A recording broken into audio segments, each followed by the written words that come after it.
Hey y'all, this is me setting up the camera for y'all. It's gonna be a really great video. I'm excited that y'all here to watch it. Get your popcorn, enjoy it. I'll see you in the next clip. What's up, y'all? Welcome back to our channel. This is Astrid. and I'm Malik, and we're glad that you're here. And so today we're talking about not accepting the bare minimum in relationships, and it extends beyond that, and we'll get into that. Not accepting the bare minimum of life, in life, period. But yeah, we were speaking about it earlier about how there's people who accept the bare minimum when they know that they deserve more, right? And they should be valued more. But I think it starts with how people value themselves first. So it's a whole bunch of stuff, but we'll get into it. We'll have a conversation. So yeah, kick us off. What comes to mind when you think of that? Accepting the bare minimum in relationships leads you to live a bare minimum lifestyle. And that's not to say that you need to live a lavish lifestyle, but when it comes to relationships, that's supposed to be your life partner. So if you're constantly accepting the bare minimum, you're not really going to live a life that's, in my opinion, worth living. Yeah. So, and I also feel like it's a form of manipulation as well. When someone tries to always get you to accept the bare minimum, because the bare minimum is the standard. So if you're living a life where the standard, you're just always grateful for just the standard, I mean, what type of life is that? Because it's like, in that relationship where someone is trying to get you to accept the bare minimum, okay, yeah, a relationship is supposed to be mutual. So both parties are supposed to benefit from it, and both people are supposed to grow. And it's like when you are accepting the bare minimum, and people that tend to accept that type of treatment, I feel like they are putting more into the relationship than they're getting back. So I think that also breeds resentment as well, isn't it? Where one party, they're barely putting in any work, but they still get to, be in your presence. They still get to be with you. And then you putting in all the work. Yeah, you're pouring more into them. So I mean, like, what type of relationship is that? You putting in all the work, and really, I feel like if that's what's happening, then you have to pull back a little bit, because that person who's not even putting in that much work, they might be okay with you putting in less, and that kind of tells you what type of relationship that is, and that might tell you that might not be the right match for you, because people have to be on your same wavelength, or they have to be willing to want to change themselves, put more energy into what they want. If you want something, you kind of show it, and you show initiative. And there's ways in which you can show that. And if there's not initiative, if there's not effort being put forth, or if you're not happy with the effort that is being put forth, then it might be time to really have a conversation first about it and see if you can work through it, express, have a heart to heart. But if nothing changes, then you got to find somebody on your same wavelength who's putting in the same amount of energy as you. I think everything is energy. If somebody's lacking energy and they're not doing their part, then it's like, why are you with that when there's somebody out here that could be giving you the treatment that you deserve? You know what I mean? And you have to know if you deserve it. And like, you don't deserve better treatment if you don't value yourself. So it'll always start with you. That's one of the things when it comes to relationships. It's like it'll always go back to the individual person and how you see yourself, how you value yourself, and what you believe you deserve. And then once you do that, you attract what it is you're looking for, because you've matched that energy, if that makes sense, right? But if you don't value yourself, you don't see yourself that way, then I feel like you'll accept the bare minimum. If you don't value yourself, your partner won't. Yeah. Because it starts with you. They'll treat you how you treat yourself. Yeah. How you treat yourself is really important. You show people how to treat you based on how you treat yourself. If you already doing the habits that you're looking for in your life, then somebody that comes into your life will see that, and they'll be like, okay, this is what this person is about. So I have to match that. I have to do that, or I got to respect that. And if I can't, then I'm just not going to be part of that. There's nothing wrong with realizing that, okay, we just not clicking. We just not, ain't nothing wrong with that. But don't force yourself to stay in a situation that you believe, has no potential, or it's not getting better, or there's no energy being put forth. Like you keep mentioning something, but then that person is not doing their part. You keep saying you want this out of a relationship, or you want it to go down this path, and you know it's good for both of y'all. For example, if you want to go to the gym with your partner, and it's like, I want us to both take our health seriously this year, and the other person not doing the work. Well, those energies just don't align, and it could take you off of your path and what you're working towards. Definitely. It could harm you. It could harm you in the long run, I feel like. Yeah.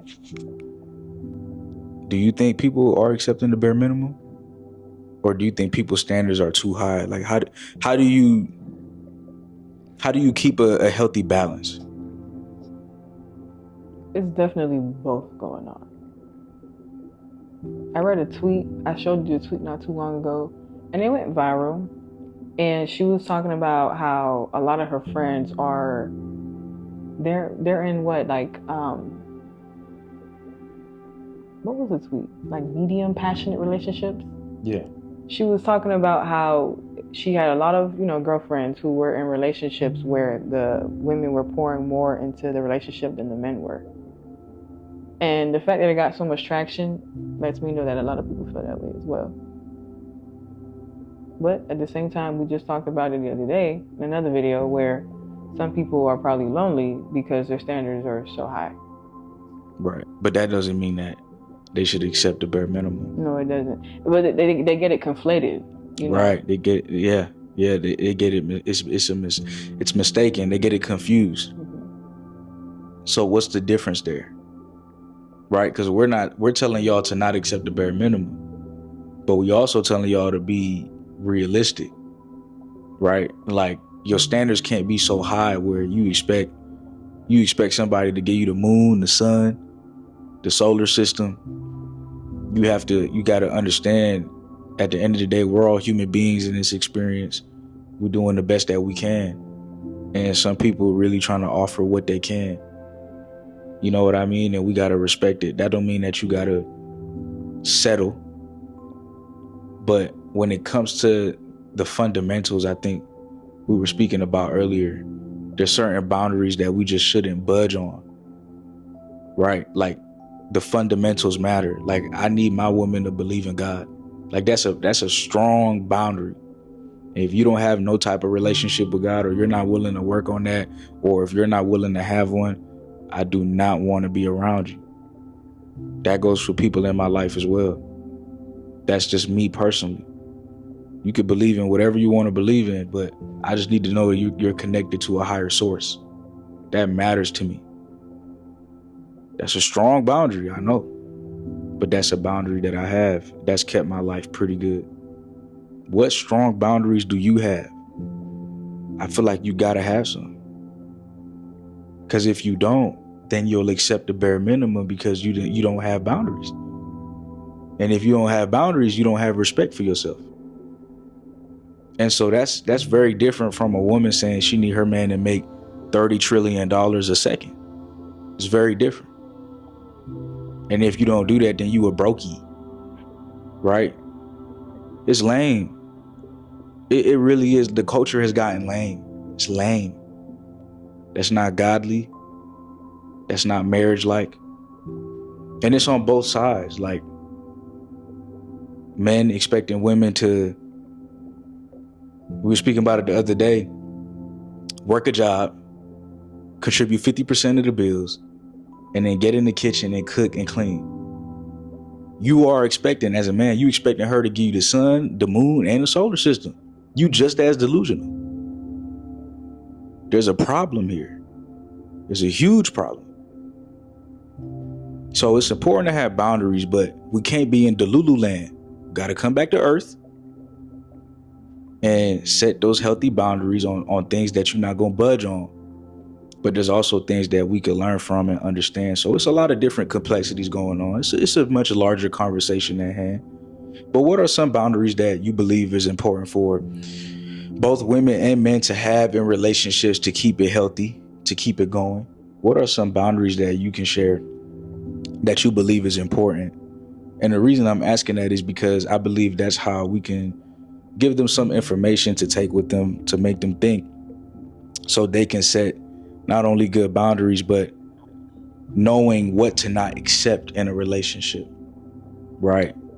So they don't have to accept the bare minimum. So what can they take away from this conversation? What are some boundaries that they can start building? First off, don't do anything that you're uncomfortable with. I think that's first and foremost. Yeah, that's a big one. I'd say from a woman's standpoint, a lot of women will do things that they normally would never do and things that are very uncomfortable to keep a man.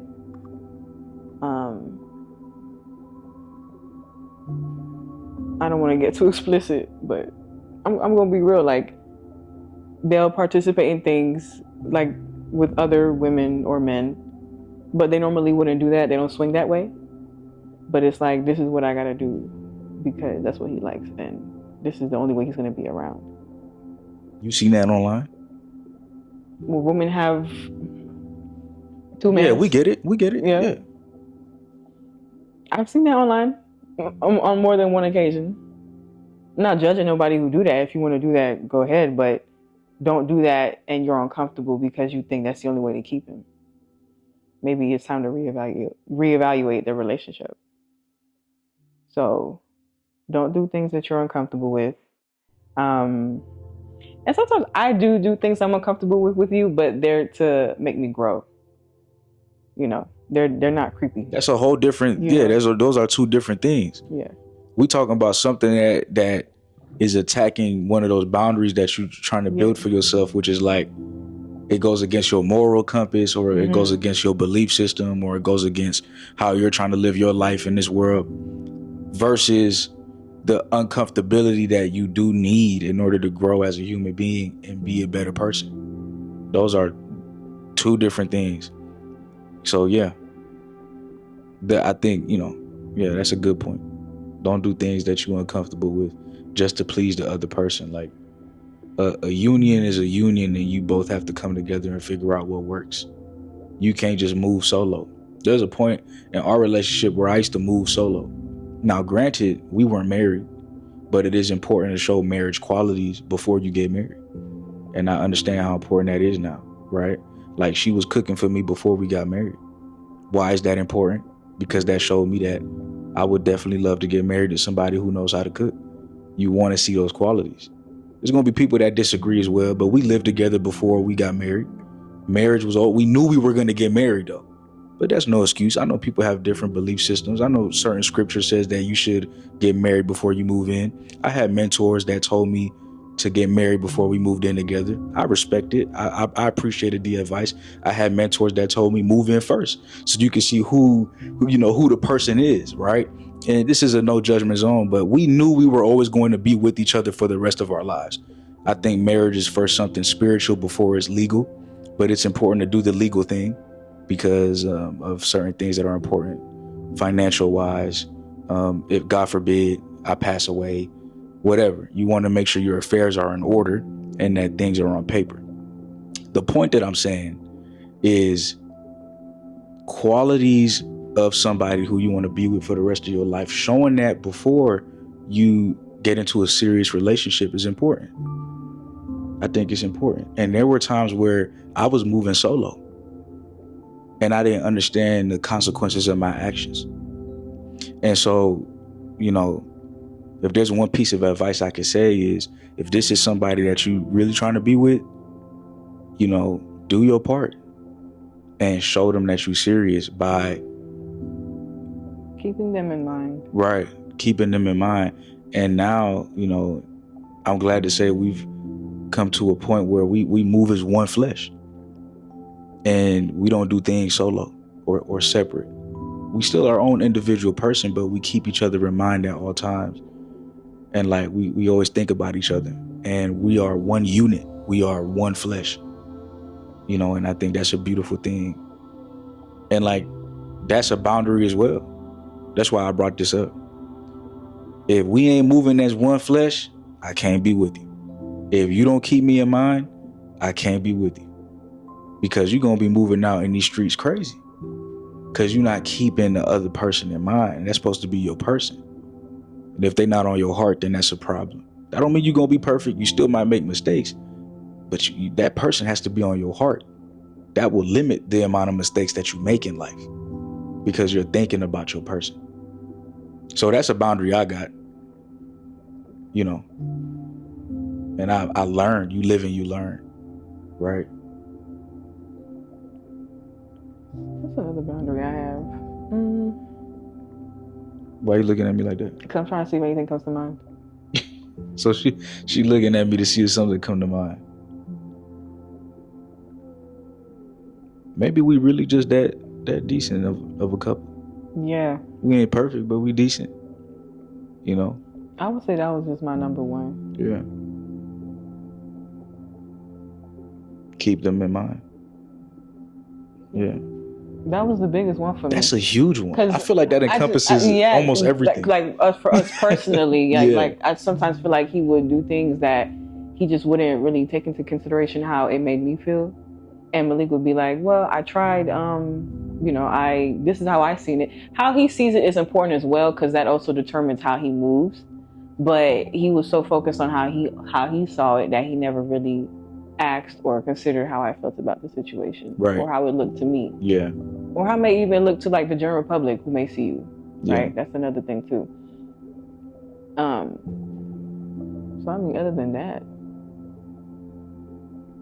yeah, it's just important for you to create your own list of what you believe is important in a relationship, because you have to give that to yourself first, so people know how to treat you and how to move.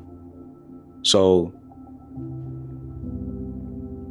yeah, like I don't know, I just feel like this is such an important conversation. I hope y'all got something from it, you know, even if you don't got to use it right away. I think this is something that we can all work on, setting those healthy boundaries, and that's going to help you to not accept the bare minimum in life. There's a lot of people accepting the bare minimum and unhappy, but false flagging like they are happy, whether for social media or whatever. And like, y'all, it was not a struggle really, but we are so like, and it's not to toot our own horn, we're so authentic and real. We've been through real mistakes and real up and downs that we just enjoy life, and we enjoy real life. And I got on the internet first because I just wanted to help people, and I felt like I had something to say. And to do this couples channel and to have you on here and to have you expressing what you think, like she came up with this topic, y'all. Like she brought it up, like you don't know how many lives you could be impacted. Truly. Like it's a blessing to sit here next to you and do this work with you. I hope so. I'm still learning the ropes. Yeah. So I'm kind of awkward. Give me some grace. Yeah, she'll warm up to it, but you a natural, for real. Like this is what it's about. And the point that I'm saying is we just keep it real. There's nothing superficial over here. We ain't trying to hide nothing. The advice that we're giving y'all comes from true experience, comes from real experience, comes from real tears, comes from real heartbreak, comes from true healing. This is not just advice that we found and we just sharing it with y'all. Like we lived it. We had to live it in order to sit here and share it. And so I just hope you appreciate it the same way we appreciate your time for watching this video, for commenting or liking or sharing or subscribing. Thank you. Truly, thank you. You on the right place on the internet. We got good intentions, and it's not like we wanted to be on the internet. It's a calling. That's the difference. So take this information how you will, but set those boundaries and do your best in relationships as well. Yeah. I think that's one way, to measure if you're doing the bare minimum or not. Be honest with yourself, look yourself in the mirror and be like, oh, well, are there any areas or room for improvement? Right. If you feel like you can be doing better or that you should be doing better, do better. Do better. Also, ask your partner as well.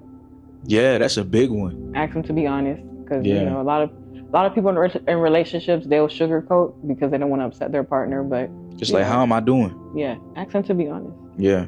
How have I been lately?